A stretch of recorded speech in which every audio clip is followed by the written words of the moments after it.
Welcome to Unselfishly Me, a podcast all about self-love, self-care, and everything in between. I'm Jane, a personal trainer with a focus on self-love. Each week, we'll be chatting to someone about their self-love journey, how long it took, and what it took to get there. Welcome to the show this week. I'm super excited about this guest. She is all the way in Japan. This is honestly my first person ever in Japan. So she is an American living in Japan, and she is a military wife. So she has so many tips and tricks to share with you about loving yourself through motherhood and through transitional moving different countries, especially during COVID. So it was really exciting to talk to her. I was recording her podcast last week, which will be out in September, and I will let you know all about that. It was such an amazing chat. She's actually on a moon line. I have a moon line going through Tokyo, if you know anything about astrology and astrocartography. So that is all about feeling homey, like you always feel really home and held on like a moon line.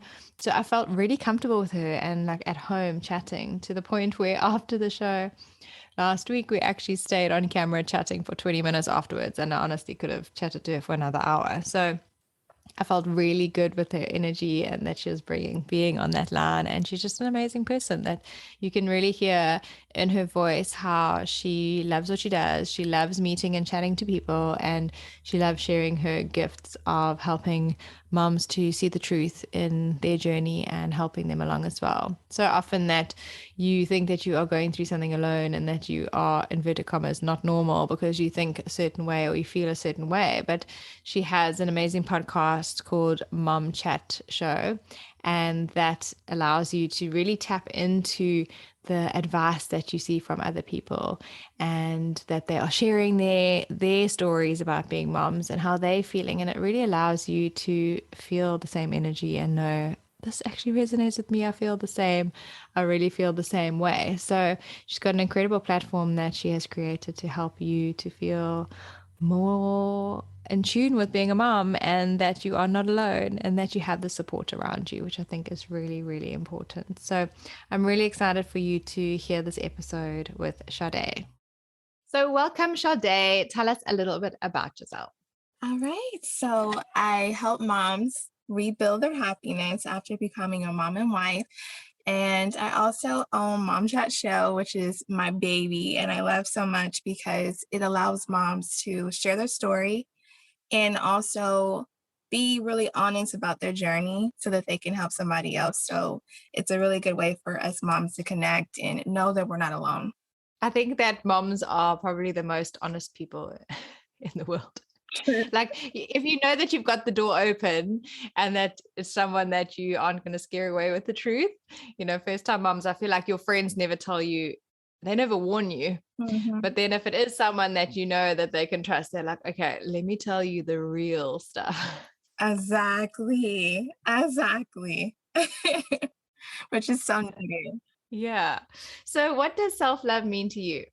Self-love for me is honestly the way you view yourself and the way that you talk about yourself. I think sometimes we don't realize how much our words have so much power, and the things that we say in our head have so much power. And it really plays like a role in how we operate, how we do everything, quite frankly. So I feel like the way we love ourselves, honestly, I think we don't think of it this way, it really determines how others love us too. So that's how I see self-love when it comes down to me and how am I taking care of me? How do I feel about me? And I know that once I get that together, it makes a huge difference. But when it's off, I feel like others kind of feel that too. Yeah. And it kind of alters the way that they treat me because I'm not treating myself right. So it kind of connects. Yeah. It almost gives people permission to walk all over you. Mm-hmm. Exactly. I never thought about it like that. So what has your self-love journey been like?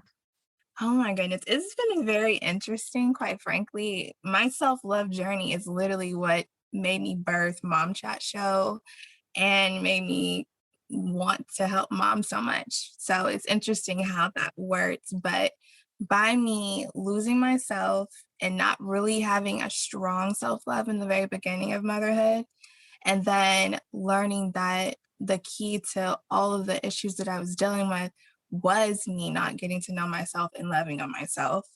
And then going through that process and trying to figure out what does that even look like? How do I continue this process? What do I really need? And learning that, then it kind of just bloomed all these other things that came with it. And I started to see that, we need that more than ever.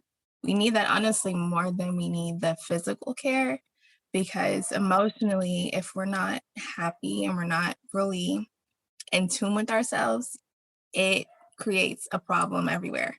So I went on a whole journey for my wellness and self-love, and it made me become a whole nother person. So I'm grateful for it. Mm. Yeah, I feel like we wouldn't be where we are today if we haven't been through all of these things. And we wouldn't be helping the people that we're helping if we hadn't experienced those things and gone through it ourselves. So it's all meant to be. Exactly. I'm so grateful for it because it made me a whole nother person. And now I'm able to love other people better because I understand how important that is Yeah. to, for one, feel love from yourself, but also be able to give it. And in order for you to give it, you have to know how to receive it. Mm. So by me learning that process, it just changed everything. Completely. And I think it's an important one as well. So, what was your school experience like with other kids and bullying? And where did you grow up? So I'm originally a Southern girl. I lost all of my accent. I don't know what happened to it. It just disappeared with all this traveling that I do now. But it was very interesting. Starting out, I had an interesting childhood. I was the type where once I had a one set of friends, that was just my set. I didn't really need everyone else. Granted, everyone knew me, but I was content with my group of people. So that was kind of my thing. I think I really didn't experience change too much until I got an elementary scholarship for having great grades, and my mom wanted me to go to a better school. And quite frankly, I was content. So I was like, why am I going to a better school? I'm good here. I know everyone. I'm thriving. Like, why do I need to go? And I thinking from it from like a mom's perspective, I get it now. But as a child's perspective, I was like, you are being so mean to me. Like, why are you doing this? So I wasn't too happy about going to a private school. It was very different for me because I was just used to what I was used to. And I started to kind of experience bullying there because there wasn't a lot of people that looked like me. And that was one thing that I really never paid attention to, with my other school because it was just so mixed. Yeah. So to be kind of stuck out and, everyone kind of acknowledge how different you are was new to me because I didn't feel like I was different. I felt like I was everyone else, like everybody was the same in my eyes. So I got more conversations about my hair because I have very thick curly hair, my skin color. It was just a lot of conversations that made it as if, because you look this way, then you should hang out with this person. And I've never seen it that way ever. So it was a little off for me. And then I feel like the bullying grew once my mom realized how much that was affecting me being at a private school. Like I eventually started to like it, but I still felt out of place. Even though I was, adjusting to the people and they started to, have more conversations like, it's not really okay to make people feel awkward because they're different. And Mm. after a while, we became, the usual, but I still didn't feel like those are my people. So I went back to public school expecting to feel the same way. And it was like everyone had forgotten me. Um, And it was like, "Oh, why are you coming back? I thought you were too good for us. So you went to a private school. Why are you back here?" And it was just a lot of friction, mm, a lot of friction.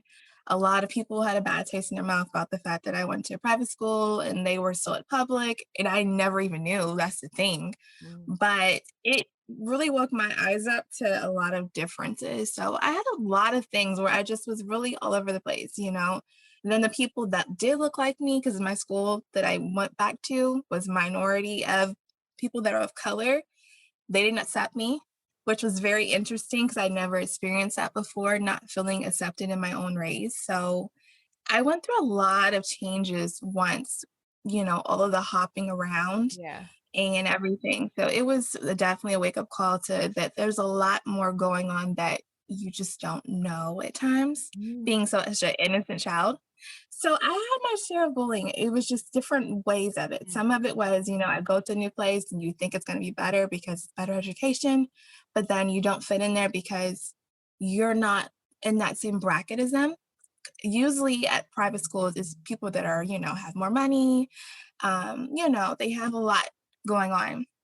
Coming from middle class, just living the normal life, it was a wake up call.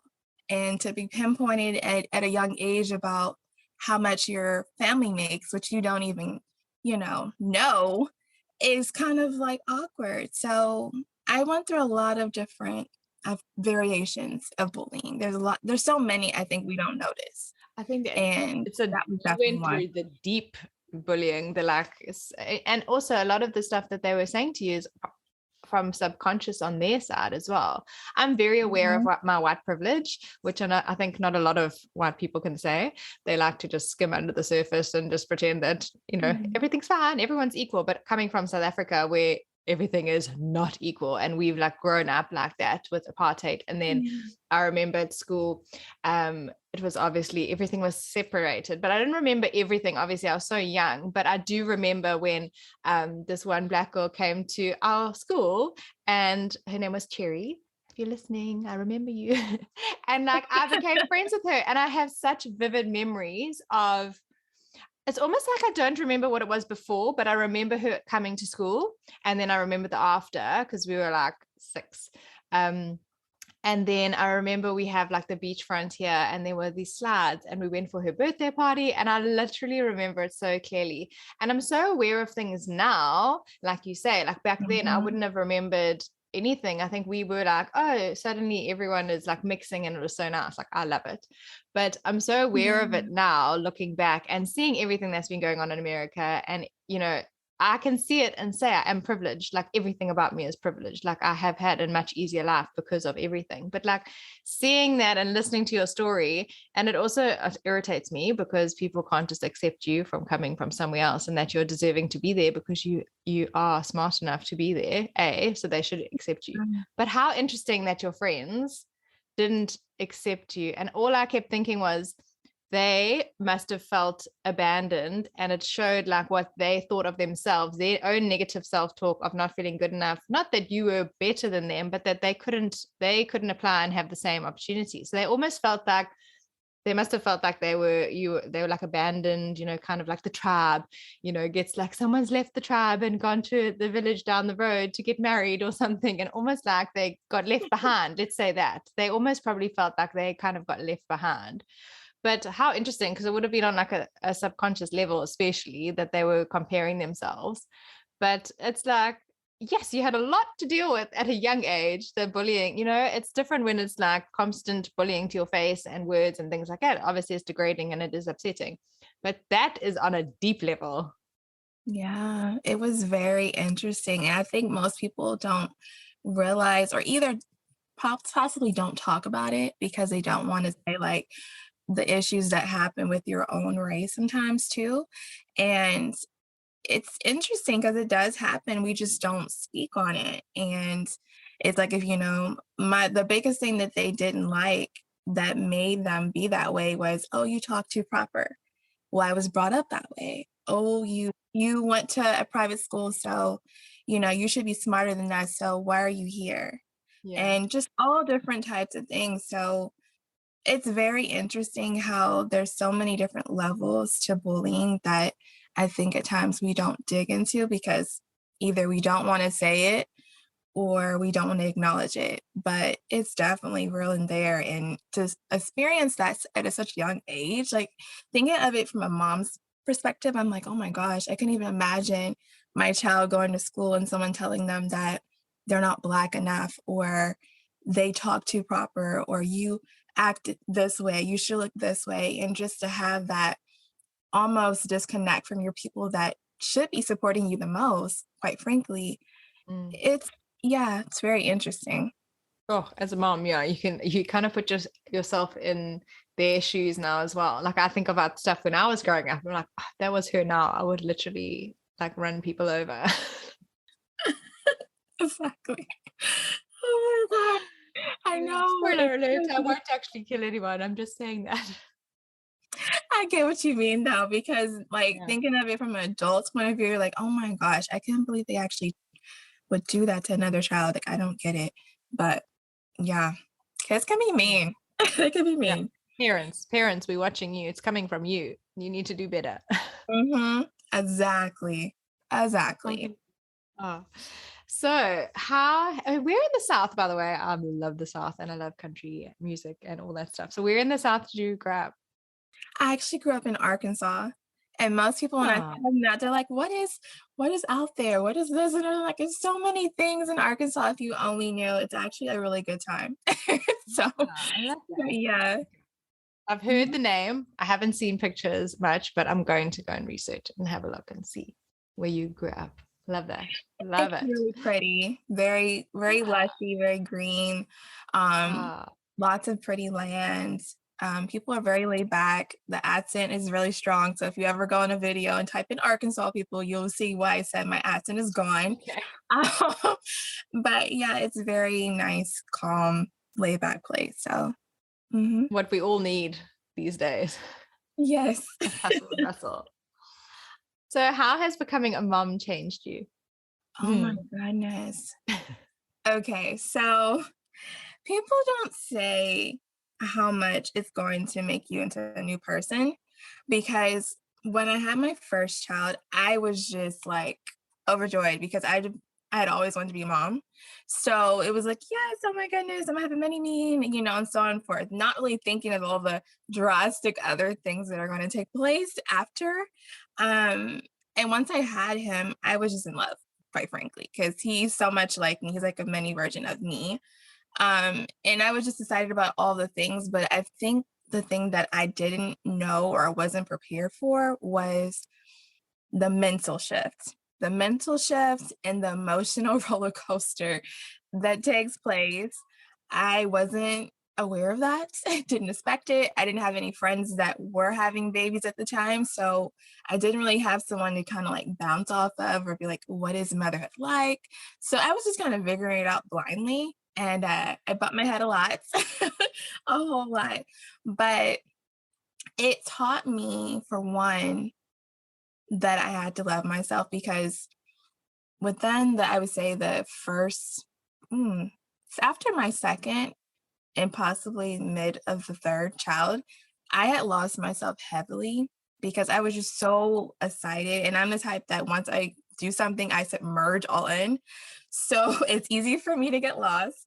And I was just so excited about it to the point I was just focused on being the best mom possible, the best wife, all of the things that I didn't really realize that I needed to still love on me and care for me and get to know me because I honestly feel like after you become a mom, it's like a rebirth, literally, of yourself all over again. So I didn't really take time to acknowledge that. And I just automatically assumed that I was still the same me, just with kids. And that is totally not the truth. I was totally different. I just hadn't adjusted to that. So it kind of hit me in the gut a little bit years later because I had the breakdown and I'm grateful for it because it taught me the self love and the self care and the journey and the wellness and all of those things. But the journey itself was really tough because it was like I feel like I was in a fog and I didn't acknowledge that I was there. So, yeah. Yeah, it's a huge shift, I think. And no one warns you. And I think maybe they don't warn you because they don't. I always said to my friend that she was like, if we tell you all what it's going to be like the first time, like most people won't do it. I'm like, True. yeah, I do get that. But you also need to give people like an honest representation. Yes. So I think it is the mental. It's not about the body, it's mostly about the mental and the time. Like you that white space that you used to have for yourself anytime. Like my one friend's like, I'm just watching Netflix. I've just been watching Netflix all weekend. I'm like, enjoy it. enjoy that. I don't know when I binge watched something. It's because I started taking myself away for one night solo retreats. So I've decided like every 3 months. Yeah. And it's so nice. So I go to the Midlands, which is very leafy and it's like into the countryside. It's an hour and a half from where I stay. And I go stay there. It's like my happy place, and I'll stay somewhere and then, go meander. There's lots of like coffee shops and restaurants and little shops. It's called the Midlands Meander, and you kind of hop along. There's like a tea shop, and you go down here, and then there's a coffee shop, and then there's like animals, or there's like a clothing store, but it's very like in the country, like very natural. And so you kind of just like drive. You can even go for the day. A lot of people just go, you get the map and you go for the day, and you just pop into places for breakfast and then lunch and then coffee, and you stop at little country shops. It's really sweet. So it's so nice and relaxing. And I did take my iPad and I watched like 4 episodes of Netflix because I was by Oh, myself. yeah. This is So heaven. I bad. remember this.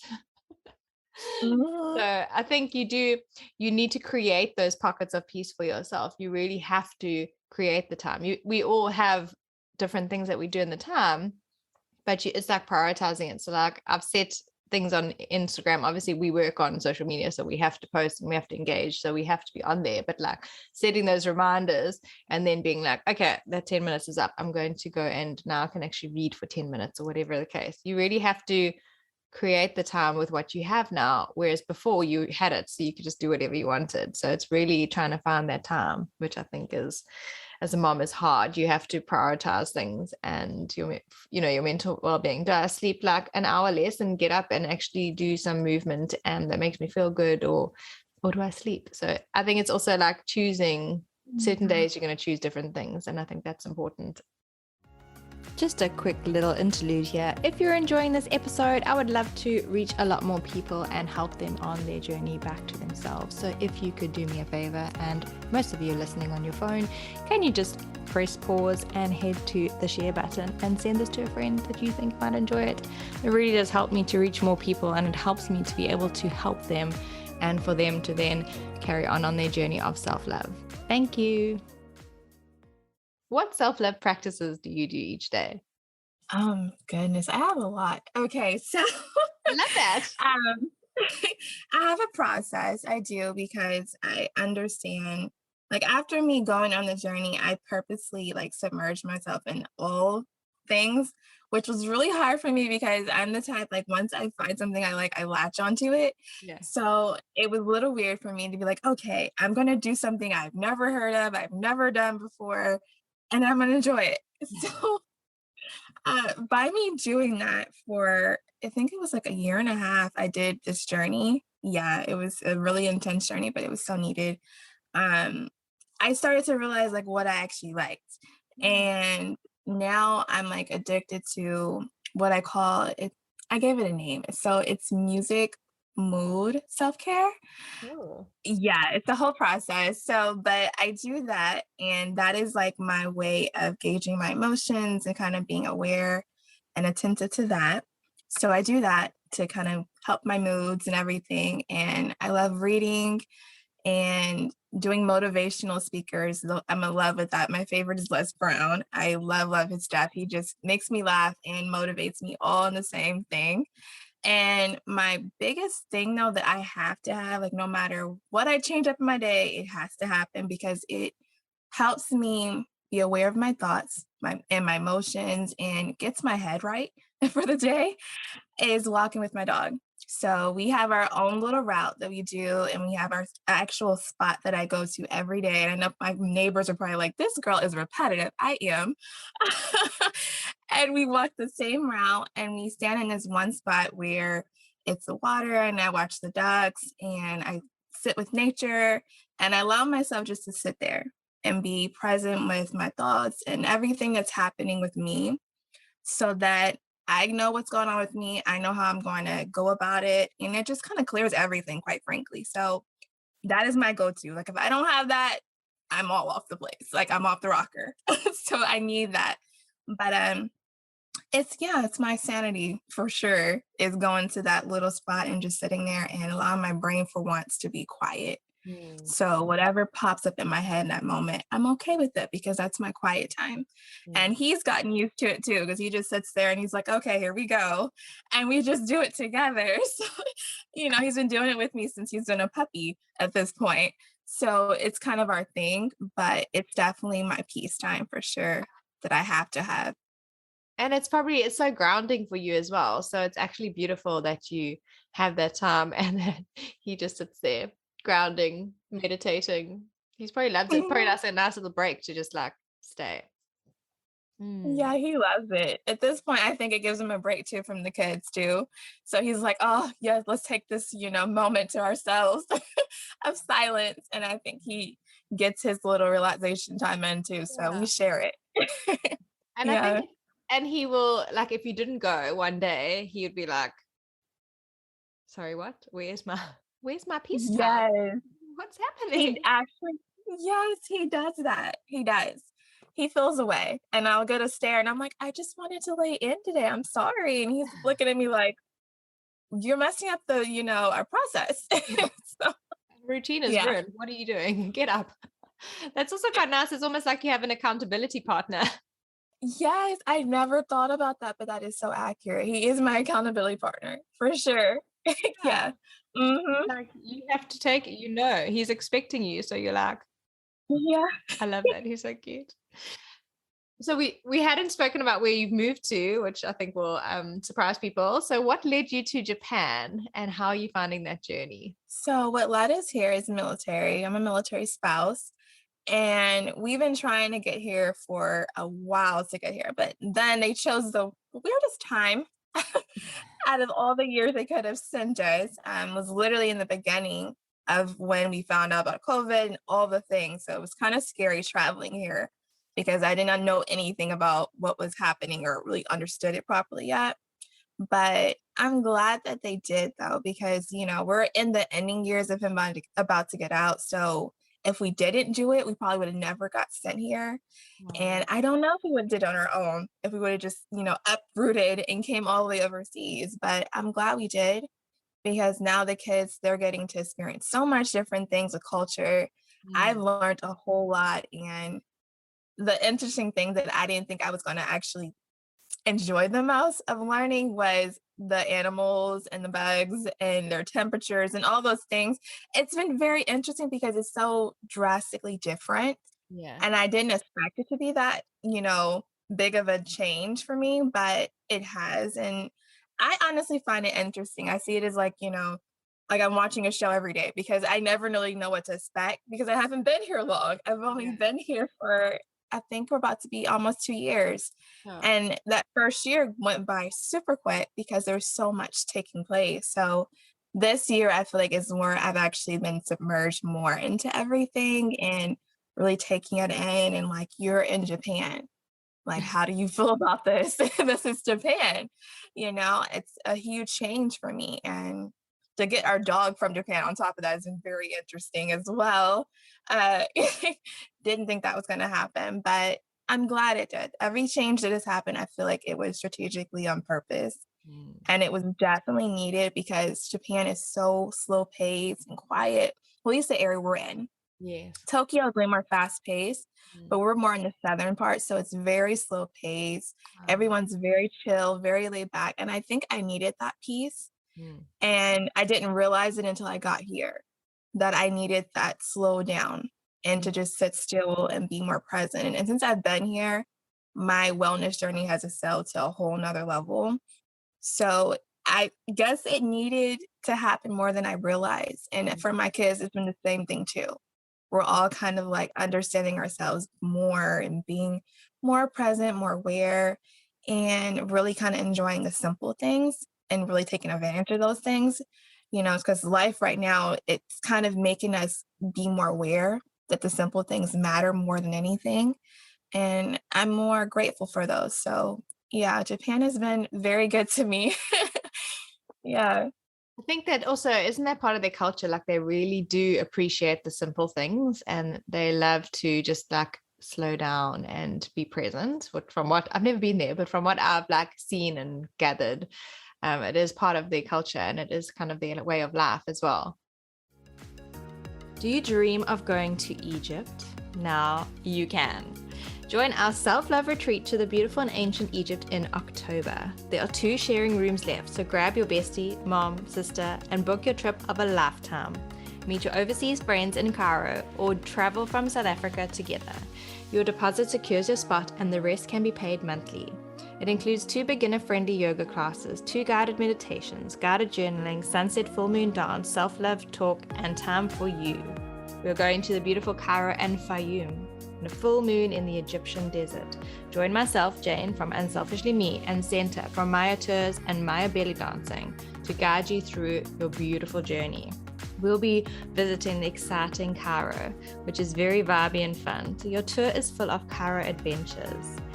We will be visiting the Great Pyramids of Giza, the Sphinx, and the Step Pyramids of Saqqara, the Egyptian Museum, and hopefully the new Grand Egyptian Museum, which is scheduled to be opening soon.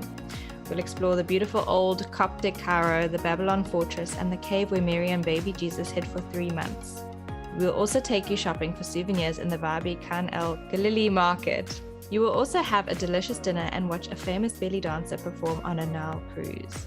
Tanura, which is whirling dervish dancers, live musicians, and other fun entertainment will give you a taste of the exciting Cairo nightlife. From typical Egyptian street food falafel, sandwiches, and delicious Egyptian pancakes to rich mazbout coffee and 3-course Egyptian meals, we will ensure you taste all the delicious Egyptian delights. We have a 2-hour drive in our personal minibus from Cairo to the Fayum Oasis, one of Egypt's most beautiful yet overlooked locations, where we will spend 3 nights.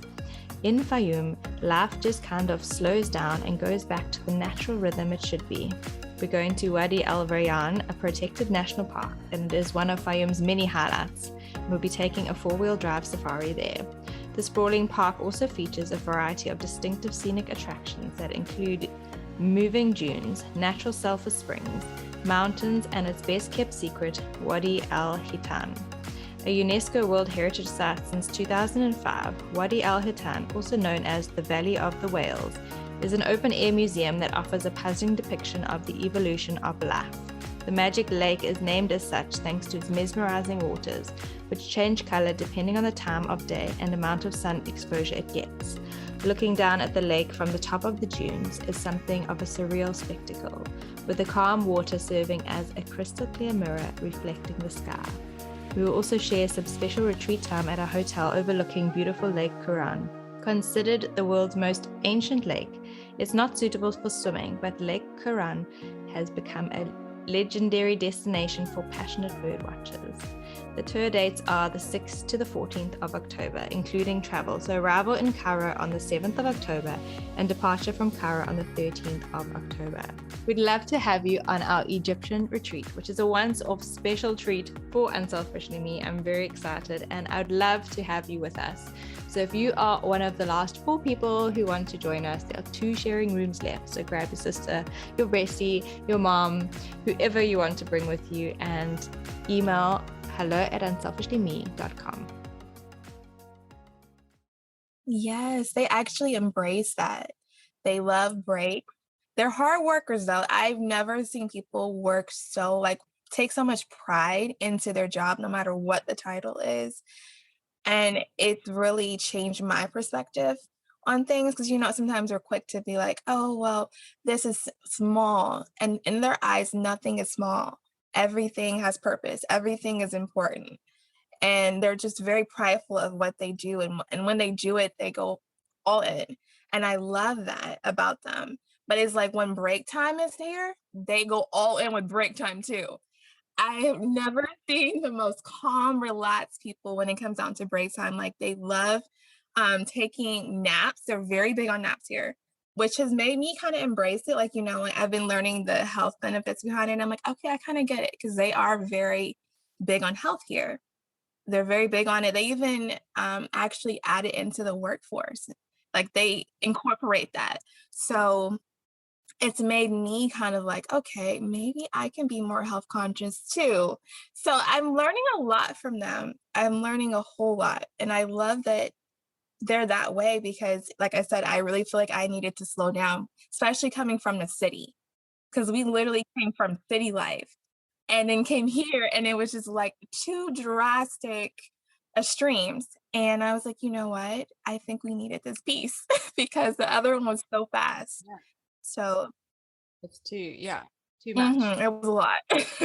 So speaking about that, how do you think military life affects self-love? And do you think it's something that you actively need to practice every day when you are in that military life?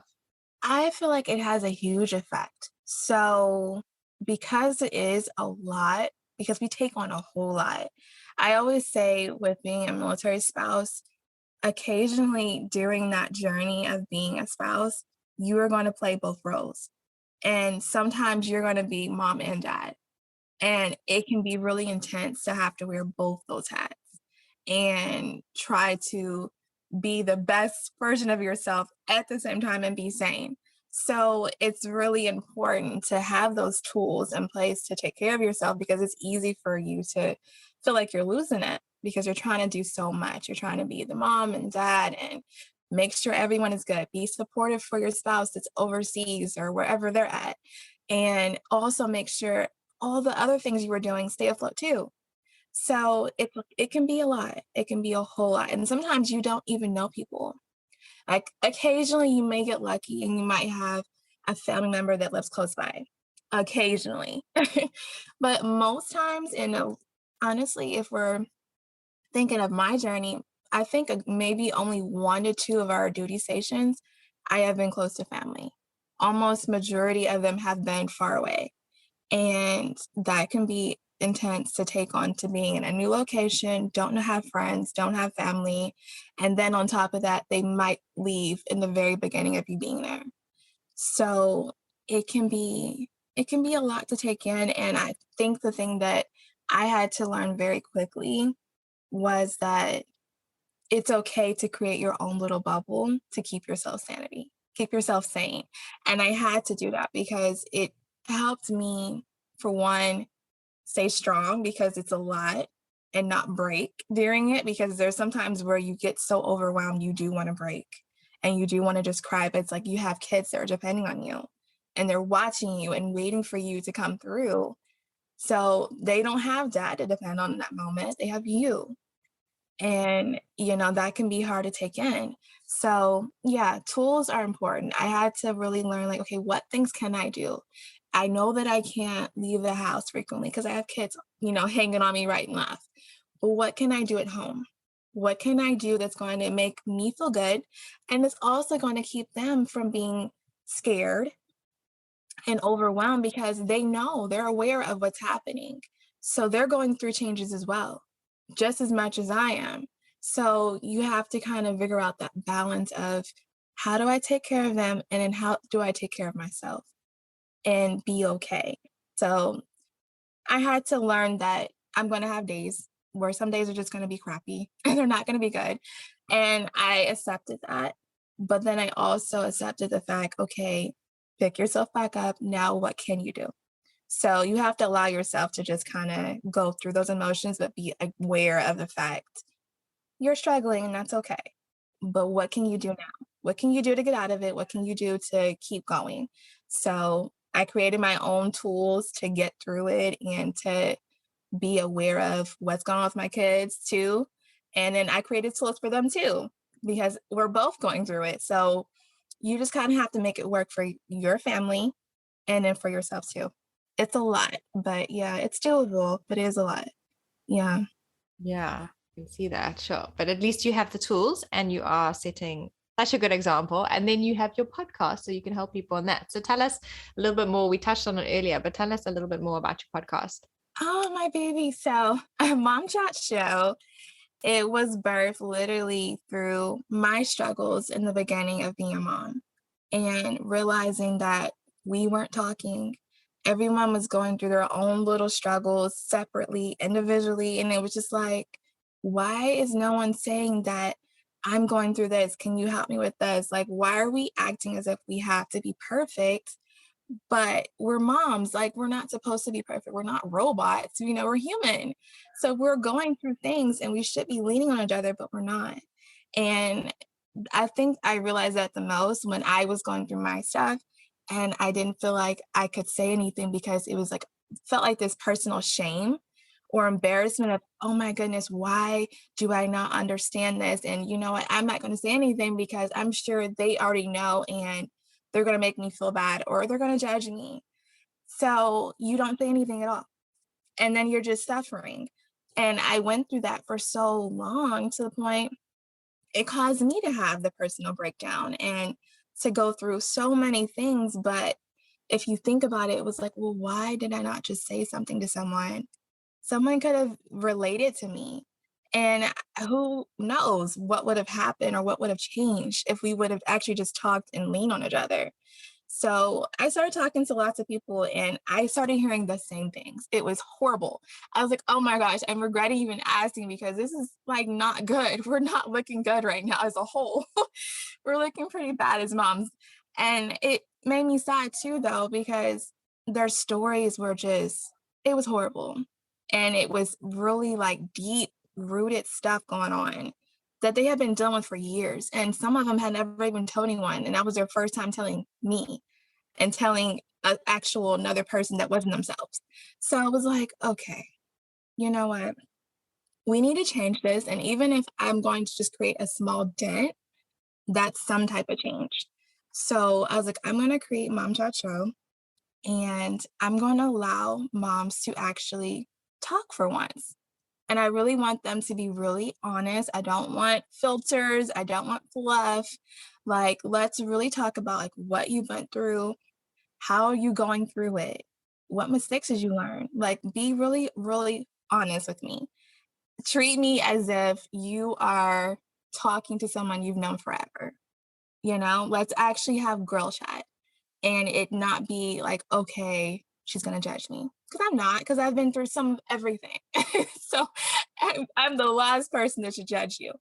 And I love them come on there, and it's always interesting because every time they start talking, I think it's more therapeutic for them because before they know it, they've told everything. And they're like, oh my gosh, at the end, like, oh my gosh, I normally don't say all those things.